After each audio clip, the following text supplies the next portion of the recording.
cats and kitties. I am the Blues Man, Johnny Blues, and with this video I'll be discussing my thoughts on episode 1 of the anime series Goku Koku no Brynhildr, aka Brynhildr in the Darkness.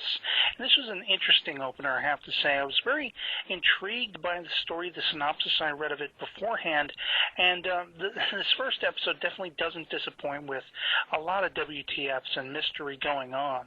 Now essentially we're following this boy Ryota, who is missing very much this girl who died in his youth. It was his best friend. She had a passion for watching the stars. She believed in aliens and everything like that. And essentially he's asking her, why do you believe in aliens? She says she has met one and encountered one. She knows where one currently is. And he challenges her and says, well, why don't you show me? And this is going 10 years back from where we are currently in, the start of this episode. And she leads him to where this supposed, air quotes, alien is, hanging out, I guess. They try to cross this pipeline on what looks like the front of a dam. And of course, Ryota slips. And his friend, who he knows only by the nickname Kuroneko, essentially goes to grab his arm, and they both tumble to their impending doom. Now, he wakes up later in the hospital and is told that she's fine and she's in an actual different hospital, that kind of thing. But once he's finally healed up enough to leave, he finds out the awful, tragic truth that his friend died, basically instantly upon hitting the ground or the water, wherever they landed. And so for the last 10 years, he's been really feeling guilty over this and has been keeping up with astronomy. He has aspirations to enter NASA as a career, and there's this old shut-down telescope building for astronomy students, and he's doing it kind of for the dual reasons of having this aspiration to become a scientist, astrophysicist or what have you. We do find out that he is one of the top 3 students in his entire school, so he is smart. Compile that with the fact that because of his guilt, he feels like in her death, in the loss of his friend, he wants to prove for her as sort of recompense that yes, aliens do exist. Now, where things take an interesting turn, of course, is there's a new transfer student joining his class, and it turns out to be the spitting image 10 years later of his friend that he lost. This girl who happens to have the name Kuroha Neko.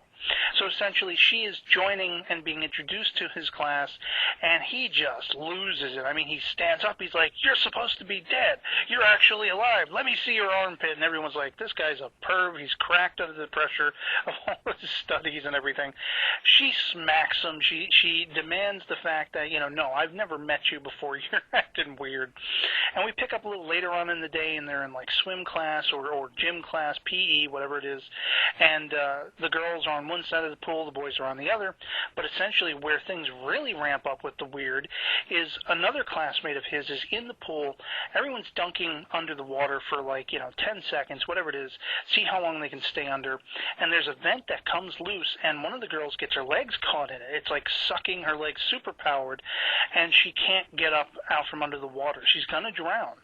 And this new girl, Kuroha, essentially says to herself, no one in particular, 2 students at this school are going to die today.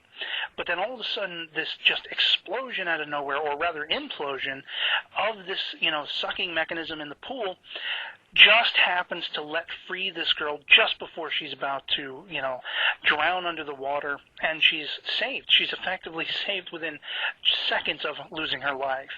And this is intriguing because the only one nearby to where this implosion happened to free this girl was this new girl, Kuroha. No one seems to notice this, but it gets even more weird after this school day, has wrapped up, and essentially you have Ryota figuring, I really just gotta take a break. I need to calm down after this crazy reveal of this new girl. He goes back to that telescope hangout when who comes a-calling? Out of the blue, Kuroha, this new exchange student, comes in after questioning him about, what the whole situation is with this particular setup with the telescope, the building. He explains, there aren't any current astronomy students other than himself, and they're probably going to lose the right to go there anymore. But she's there for a reason, and that is, she said 2 students from that school were going to die this day, and she says, essentially, he is the other one. The girl who just barely walked away with her life from the pool was the first, and now he is the second. So he won't have it. He's not going to believe it, and she's like, well, I'll tell you what. Believe this. I'm tougher than you. I'm stronger than you. And he challenges her to an arm wrestling match, which she pins his arm down within 3 seconds flat.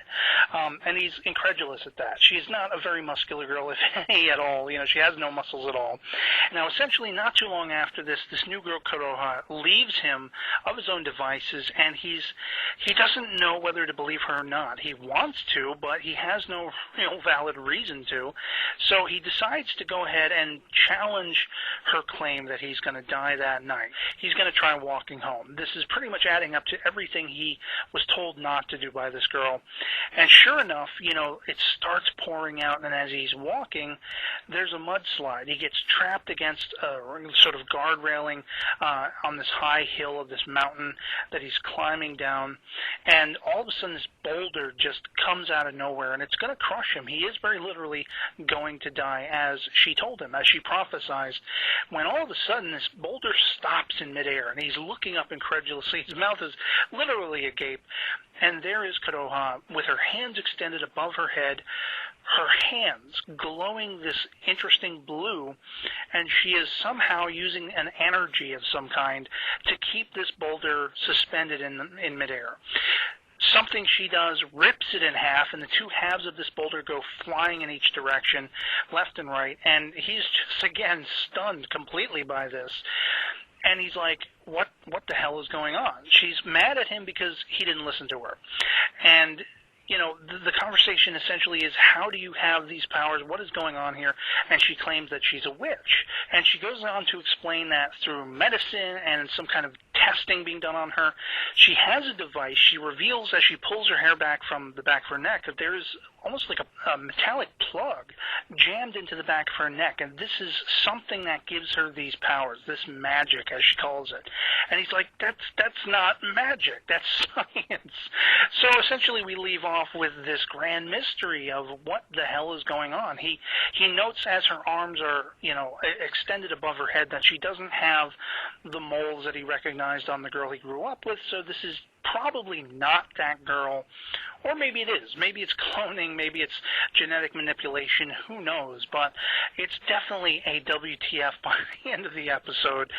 What looks like this is going to be a series where magic users of some kind of science of energies and powers, are going to be pitted against each other on some level. Whether that has something to do with aliens or not remains to be seen, and I'm curious, but I'm not really feeling the whole vibe of, magic wielders fighting each other and everything like that. So I'll definitely give the second episode a go and see where we go with it. Otherwise, that'll be pretty much it for me on this, and I hope this video finds you well, and I'll catch you all later. Peace.